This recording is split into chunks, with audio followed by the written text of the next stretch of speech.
കേരളത്തിലെ ക്ഷേത്രങ്ങളുമായി ബന്ധപ്പെട്ട് സ്വർണ്ണ കൊടിമരങ്ങൾ ഉയരുമ്പോഴെല്ലാം ഭക്തിയുടെയും വിശ്വാസത്തിന്റെയും തിളക്കത്തിനൊപ്പം ചില വിവാദങ്ങളും നിഴൽ പരത്താറുണ്ട്. ശബരിമലയിലെ വിവാദങ്ങൾക്ക് പിന്നാലെ ഇപ്പോൾ സമാനമായൊരു സംഭവം വാർത്തകളിൽ നിറയുന്നത് കൊല്ലം ജില്ലയിലെ പ്രസിദ്ധമായ ശാസ്താംകോട്ട ധർമ്മശാസ്താ ക്ഷേത്രത്തിലാണ്. ക്ഷേത്രത്തിലെ സ്വർണ്ണ കൊടിമരം കേവലം 3 മാസം കൊണ്ട് കറുത്ത് ക്ലാവ് പിടിച്ച സംഭവമാണ് ഇപ്പോൾ ദേവസ്വം ബോർഡിനെ പ്രതിക്കൂട്ടിലാക്കിയിരിക്കുന്നത്. 6 കിലോ സ്വർണം 90 ദിവസത്തിൽ മങ്ങുന്നു. 6 കിലോയോളം സ്വർണം ഉപയോഗിച്ചാണ് ശാസ്താംകോട്ട ക്ഷേത്രത്തിലെ കൊടിമരം പണിതത്. വലിയ പ്രതീക്ഷയോടെ പ്രതിഷ്ഠിച്ച ഈ സ്വർണ്ണ കൊടിമരത്തിന് കേവലം 3 മാസത്തിനുള്ളിൽ നിറം മങ്ങുകയും കറുപ്പ് ബാധിക്കുകയും ചെയ്തത് ഭക്തരെയും ക്ഷേത്ര ഉപദേശക സമിതിയെയും ഞെട്ടിച്ചു.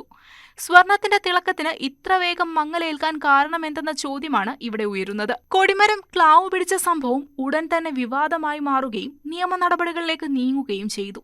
ശാസ്താംകോട്ട സ്വദേശിയായ മണികണ്ഠൻ ഹൈക്കോടതിയെ സമീപിച്ചതോടെയാണ് വിഷയം കൂടുതൽ ഗൗരവമായത്. കൊടിമരത്തിൽ ഉപയോഗിച്ച സ്വർണത്തിന്റെ അളവിൽ കുറവുണ്ടെന്ന ഗുരുതരമായ ആരോപണവും പരാതിക്കാരൻ ഉന്നയിക്കുന്നുണ്ട്. 10 വർഷം മുൻപ് ആരംഭിച്ച ഈ പരാതിയുമായി ബന്ധപ്പെട്ട് ദേവസ്വം വിജിലൻസ് ഒരു അന്വേഷണം നടത്തിയിരുന്നു. ഈ അന്വേഷണത്തിൽ ക്രമക്കേടുകൾ കണ്ടെത്തുകയും അഴിമതി സ്ഥിരീകരിക്കുകയും ചെയ്തതായാണ് വിവരം. എന്നാൽ ഈ റിപ്പോർട്ടിന്റെ അടിസ്ഥാനത്തിലുള്ള തുടർ നടപടികൾ എങ്ങുമെത്താതെ നീണ്ടുപോവുകയാണ്.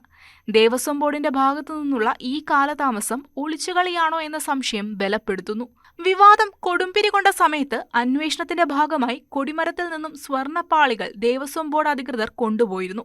എന്നാൽ 10 വർഷമായിട്ടും ഈ സ്വർണ്ണപ്പാളികൾ തിരികെ നൽകാൻ ബോർഡ് തയ്യാറായിട്ടില്ലെന്ന് ക്ഷേത്ര ഉപദേശക സമിതി ആരോപിക്കുന്നു.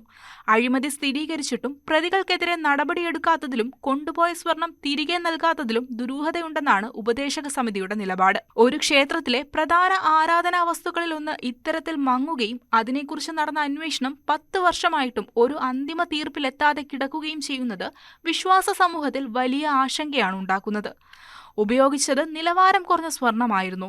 സ്വർണത്തിന്റെ തൂക്കത്തിൽ കുറവുണ്ടോ എന്ന ആരോപണത്തിൽ കഴമ്പുണ്ടോ?